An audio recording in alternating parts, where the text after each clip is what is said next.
Señores, tenemos un invitado especial, tenemos a David Fernández, presidente de AmChart, de la Cámara Americana de Comercio, pero además también David es un profesional altamente reconocido aquí en la República Dominicana, precisamente con su firma de consultoría, asesoría y manejo de fusiones y de asesoramiento financiero. Esta es una excelente oportunidad para mucha gente, David, que está preocupado por el negocio, que a veces está buscando un socio estratégico que pueda aportarle o know-how o recursos. Y eso es algo que hoy día aquí en la República Dominicana, más del 30%, yo he visto estudios que indican que más del 30% de las empresas dominicanas están confrontando dificultades, a pesar de tener un mercado asegurado, a pesar de tener buenas ventas, sin embargo no logran los rendimientos, es decir, la eficiencia necesaria como para poder avanzar y que el negocio pueda aportar para reinvertir y seguir expandiéndose. Mira, uno de los primeros puntos, como estuve explicando a la señora de etiqueta y protocolo. De etiqueta y protocolo, que ella dijo que había un proceso, que empezaba con la invitación. Claro. Pues en el caso mío yo te digo que todo esto también, el hecho de tú buscar un inversionista, de tú buscar una inversión de capital, también tiene un inicio. Entonces, normalmente surge cuando hay una necesidad. Correcto. Pero cuando hay una necesidad, es como cuando a ti te da sed, ya tú estás deshidratado. Así es. Porque por eso es que te está dando sed. Exacto. Entonces tú lo que tienes que hacer es beber agua antes que te dé sed. Entonces lo mismo en el caso de la situación financiera. Cuando tú llegas a tener una necesidad financiera, ya tú estás tarde. Es el peor momento. Es el peor momento. Claro. Tú estás en el peor momento de negociar, en el peor momento de poder sentarte. Entonces tú tienes que darle para atrás. Digo, y obviamente la teoría es muy chula. O sea, eso es como cuando tú eres manager después de que se acabó el juego. Sí. Todo el mundo es el mejor manager. Y yo lo hubiese hecho de esta manera y lo hubiese... Pero la realidad es que si tú estás manejando bien y obviamente nosotros como asesores muchas veces pecamos de querer tirarle el librito a los emprendedores, al entrepreneur. El entrepreneur no sabe de nada de esto. El que tiene ese impulso de emprendedor, de arrancar un negocio, etcétera, él se tira por la ventana y arranca y hace el negocio. Él no sabe que había que hacer un plan de negocio y que había que calcular. Y si hubiese hecho todo eso, las probabilidades son de que nunca lo hubiera hecho. Así es. Porque eso no es el emprendedor. Yo nunca he sido emprendedor. ¿Por qué? Porque yo quiero coger el librito. Uno de los peores casos fue que mi esposo un día me dijo que ella quería comprar un salón. Ajá. Y entonces salón de belleza. Un salón de belleza. Ajá. Y entonces yo agarré mi librito para decir, de consultor, vamos a hacer una operación. Y entonces hice todo un análisis de mercado. Y al final yo le dije que a la señora que estaba vendiendo el negocio, que ella tenía que pagarnos a nosotros para comprar el negocio. Y entonces... Obviamente que ese fue el diagnóstico. Obviamente que la señora no nos vendió el negocio a nosotros. No, por supuesto. Yo me imagino. 15 años después todavía estoy yo oyendo todos los días a mi esposa diciéndome, tú no me arruinaste la decisión. No me dejaste de comprar el negocio. Y esa es la realidad. El emprendedor es el emprendedor. Ahora, el emprendedor también tiene que saber que en un momento dado tiene que asesorarse.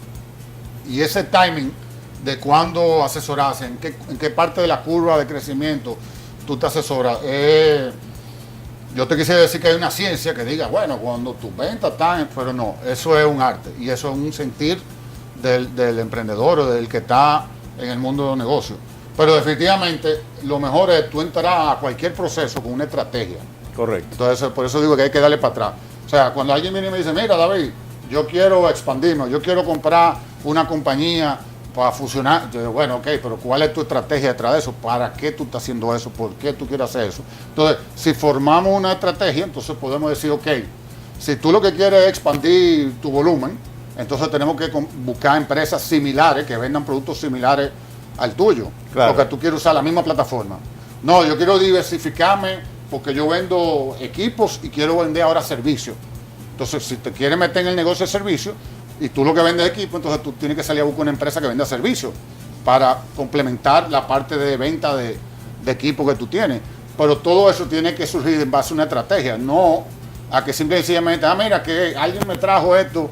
Y bueno, pero espérate, tú tenías en estrategia tuya, estás metida en servicios, tú entiendes el negocio de servicios, eso se complementa con el negocio tuyo, hay alguna ventaja competitiva de estar metido. O sea, todo ese tipo de análisis que hay que hacerlo previo a tú embarcarte en cualquier proceso y antes de tú hablar de cuánto vale, de cómo lo vamos a negociar, de cómo lo vamos a pagar, etcétera, etcétera. Eso todo está al final, como decía, usando el mismo caso de la señora, pues antes de ir al restaurante y comer el pedazo de carne, hay que hacer toda una serie de cosas previas Claro. a eso. Y esa parte es muy importante. Y lamentablemente la mayoría de las personas es como los enfermos, van a donde el doctor cuando Sí. ya tal vez están en un punto En una situación, por ejemplo. en una situación donde no. Bueno, yo te puedo dar un caso. Obviamente en ningún otro caso te puedo hablar de nombre. con nombre, apellido. Pero era una empresa, era de un dueño, en la junta de directores nos llamaron para que lo ayudáramos, porque yo entendía que necesitaban un apoyo. Nosotros fuimos, le hicimos un levantamiento, entendíamos que tenían unas necesidades en particulares, y el que manejaba el negocio, que era una persona con una personalidad muy fuerte, Muy había fuerte. sido el líder del negocio toda la vida, había sido muy exitoso. Ajá. Eso es lo peor, tú tenés una gente que ha sido muy exitosa. Ay, ya he pasado duro. por eso, David. Pero bueno, entonces él ha sido muy exitoso y él entendía que él no necesitaba consultores. Bueno, se cayó, No, ni hablar. la propuesta no progresó, nada, no pasó nada.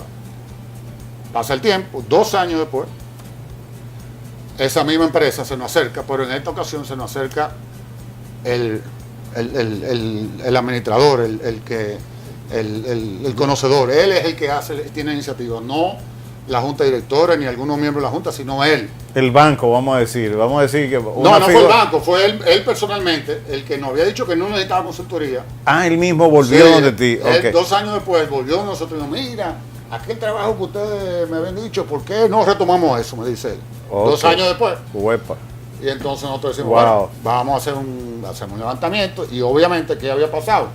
Que la situación financiera de la empresa se había deteriorado a un punto donde no era recuperable. Su capacidad de negociación se había reducido A nada. a nada. Entonces, ya estaba en una situación en donde si nosotros hubiésemos entrado 2 años atrás, o sea, las razones por las cuales el negocio se desapareció son unas razones no manejables por él.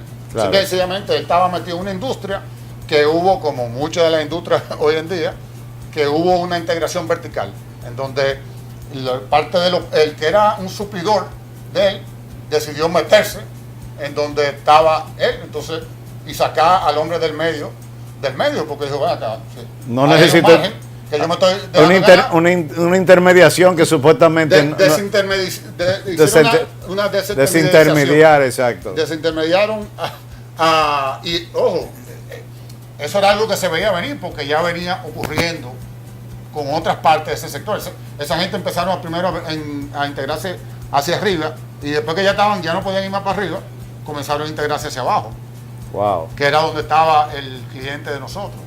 O sea, que eso iba a ocurrir. O sea, eso era crónica de una muerte anunciada. Exactamente. Pero si hubiésemos tomado las acciones 2 años antes, hubiésemos podido hacer una serie de No, y cosas, prever esa situación. tomar acciones de reducciones de costos, de una serie de cosas que nos hubiesen llegado a que cuando llegase esa situación, nosotros poderla manejar. Él siguió así, como que el negocio iba a seguir y todos los días el negocio iba así. Él seguía en términos de gasto, la estructura. Él tenía secretaria, tenía una infraestructura física que costaba muchísimo dinero, cuando ya era un negocio que cabía tal vez en una oficina como esta. Claro. Y había un edificio de 3 pisos, con luz, Wow. con planta eléctrica, con un guachimán cuidando el edificio, etcétera. Entonces, yo podía meter ese negocio en un cuarto como este. Entonces, ese es el tipo de cosas que a veces el empresario, el comerciante, el que está metido en el día a día del negocio, No lo ve. No lo ve. Entonces, eso 2 años antes nosotros podíamos haberlo ayudado de una manera, 2 años después lo ayudamos de otra manera. De otra manera. Y básicamente era, bueno, buscar la forma de desarmar el negocio de la mejor manera que impactara lo menos posible a los empleados, a él, a la familia. O sea, Sí. una cosa traumática que pudo haber sido ojo, iba a haber un cambio, iba a haber eso no lo quitaba nadie, nosotros no íbamos a parar eso. Sí. Nosotros lo que podíamos era buscar una forma de evitar que el golpe fuera de que ese golpe fuese de otra manera y poderlo paliar de otra manera. Pero bueno, por eso es que hay que siempre saber, tener como ese sentido de cuando yo tengo que buscar ayuda de especialistas, de personas que me traigan otro parecer. A veces nos rodeamos de lo que los americanos llaman yes people. La gente le gusta rodearse de gente que le digan que sí a todo lo que él dice. Y que le celebren todas las decisiones. Y que le celebren todas las decisiones. Entonces, tú necesitas tener gente que te digan, ve acá, pero a mí eso a mí no me hace mucho sentido. ¿Por qué es eso? Claro. Y yo he tenido muchas oportunidades en mi vida profesional de hacer eso, que me ha enseñado que hay que hacer las preguntas. Y se dan en todos los sentidos. A veces cuando te están solicitando un servicio. Ejemplo, nosotros tuvimos una empresa, me llamaron, como nosotros durante una época de mi vida profesional estuvimos muy metidos en el tema de tecnología. Éramos implementadores de sistemas y cosas de eso. Aunque yo no soy ingeniero de sistemas, yo soy licenciado en contabilidad y finanzas.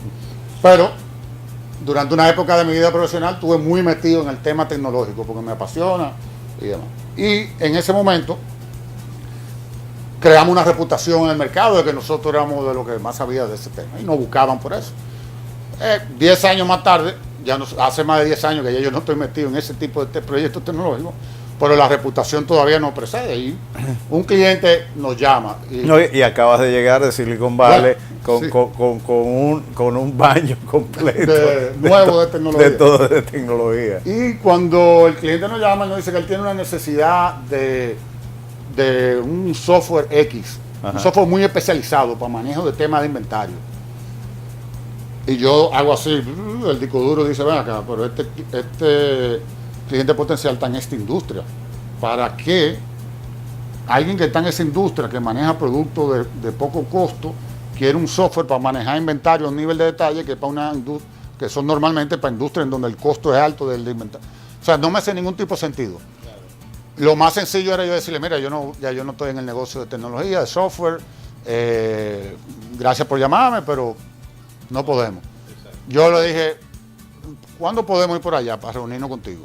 Sin decirle que yo no estaba, yo todavía no le he dicho a él que yo no implemento sistemas. Yo le dije, ¿cuándo podemos ir por allá a reunirnos? Voy, me reúno con ellos, y le digo, mira, déjame hacer un levantamiento para entender. Nos pasamos un día y medio. Al final del día, después que nosotros hacemos el levantamiento, ciertamente él tenía un problema de inventario que él entendía que lo iba a solucionar con ese software, con una herramienta. Sí. Y entonces yo lo que le demostré fue que él no tenía un problema, ciertamente él tenía un problema de inventario, pero que el problema de inventario de él que la solución por un problema de gente, ¿no? Y por un problema de proceso y de responsabilidad y de estructura, no de tecnología. No de tecnología. Si tú cogías la tecnología y se la tirabas a ese proceso, tú ibas a tener el mismo problema con una tecnología cara. Claro. Pero iba a tener el mismo problema porque el tema de la gente no lo estaba resolviendo, el tema de los procesos no lo estaba cambiando tampoco. Y de un proyecto que era un proyecto eminentemente tecnológico se convirtió en un proyecto eminentemente de procesos, de estructura organizacional, wow, de algo que no tenía, o sea, y para darte una idea, nosotros hicimos 2 proyectos adicionales y el tercer proyecto fue que vino a tener algo que ver con tecnología.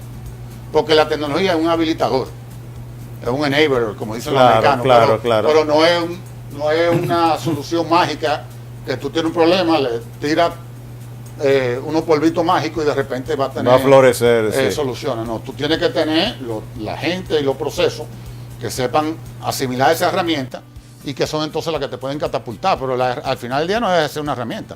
Si tú no tienes la gente apropiada y no tienes los procesos apropiados, el tema tecnológico no te sirve de absolutamente nada. Muy bien, vamos a una pausa y regresamos con David Fernández. Estamos hablando de temas, señores, estamos hablando de realidades. Aquí no hay teoría, esto es pura práctica y manos a la obra, y creo que podemos sacar muchas lecciones prácticas sobre estas situaciones que estamos recreando. Al regresar yo quiero que hablemos un poco sobre el gran mito de trabajar o no con el dinero de la banca, cuál es el costo que tiene, los riesgos que O sea, empezar con un préstamo, un negocio. ¿Cuál es el impacto que tiene financieramente? Volvemos en breve con esto.